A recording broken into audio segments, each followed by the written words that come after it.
The sun beat down on Shondra Williams as she carefully adjusted the flowers along the front walkway of her home. It had been a long week of work and raising her 2 children, but nothing calmed her like spending time in her garden.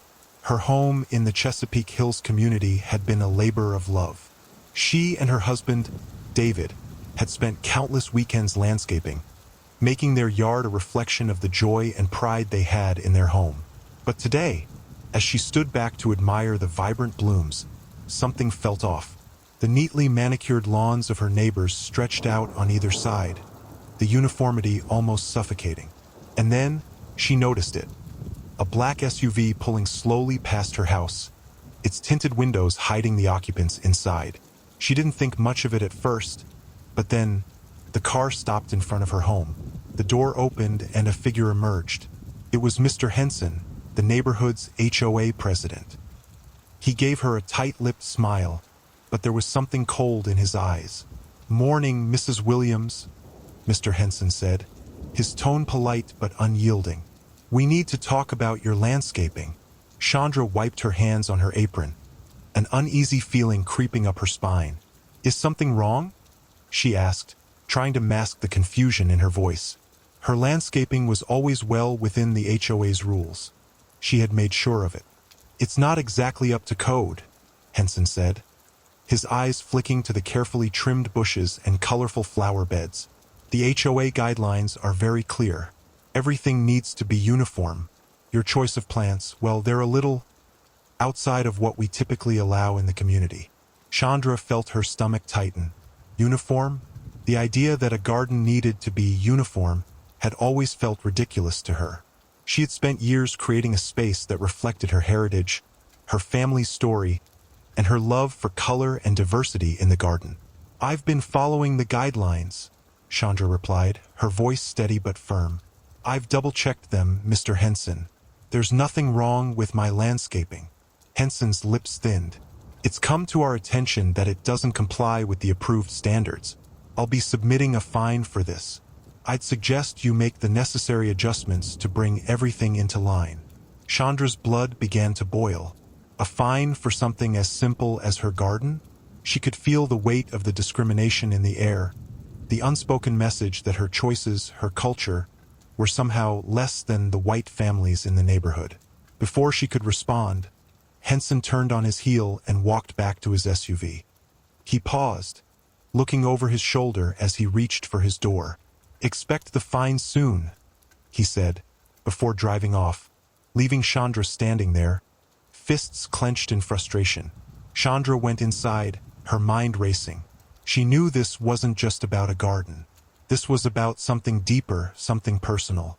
The HOA had never been kind to her family. Over the years, they had received numerous complaints, mostly about minor things. The color of their front door, the placement of a mailbox, and now the plants in their garden. Shondra had always brushed it off, telling herself it was just bureaucracy, just an arbitrary system meant to keep the neighborhood neat. But now, with the fine hanging over her head, she knew it was more than that. It was racism. It always had been. Her husband, David, walked in just as she was on the phone with the HOA's office, trying to get more details about the fine. He could see the frustration in her eyes. "What happened?" David asked.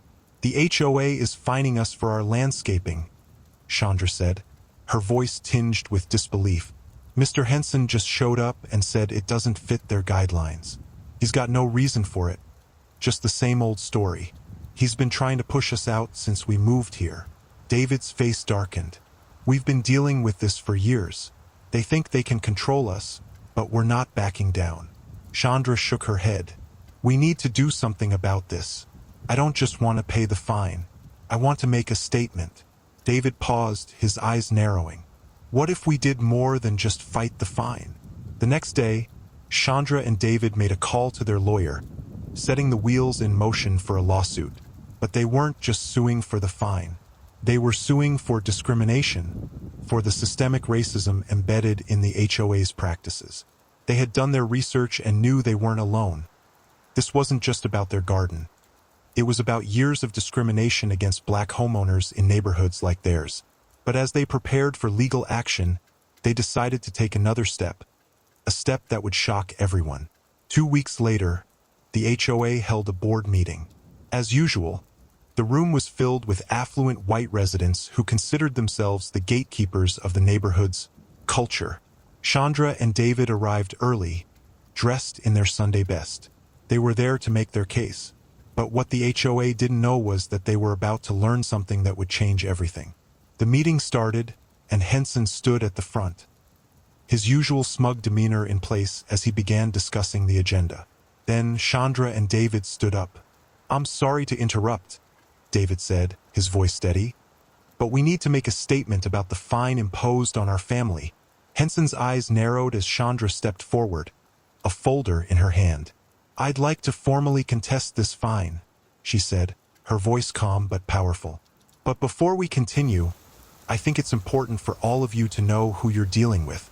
She slid the folder across the table, and Henson looked at her, clearly confused. Shondra and David exchanged a glance before David spoke. "You see, we're not just any homeowners here. We are the founders of Chesapeake Hills HOA Foundation, the very organization that created the HOA you're all so proud of. We've been funding and managing this association for decades." A collective gasp filled the room. Shondra smiled, her voice unwavering as she continued.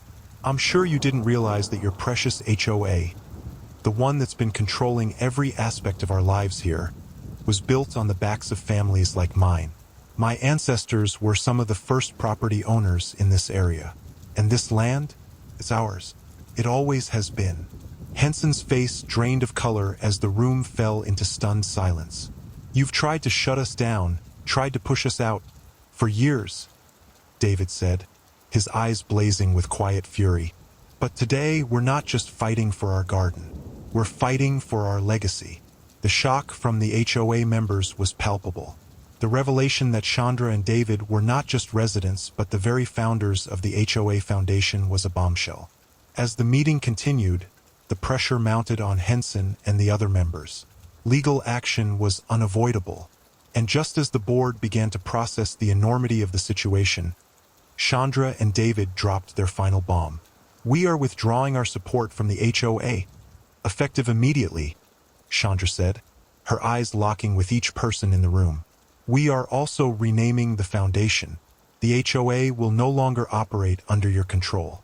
From now on, it will be a community-driven organization, and we will ensure that every resident, every Black family, has the same rights and opportunities as anyone else in this neighborhood." By the end of the meeting, Henson had resigned, and the HOA was forced to implement sweeping reforms.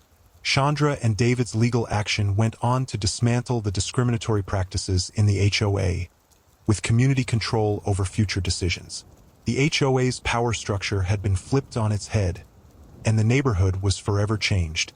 If you love this story, drop a comment, like, share, and subscribe to this channel for more interesting stories.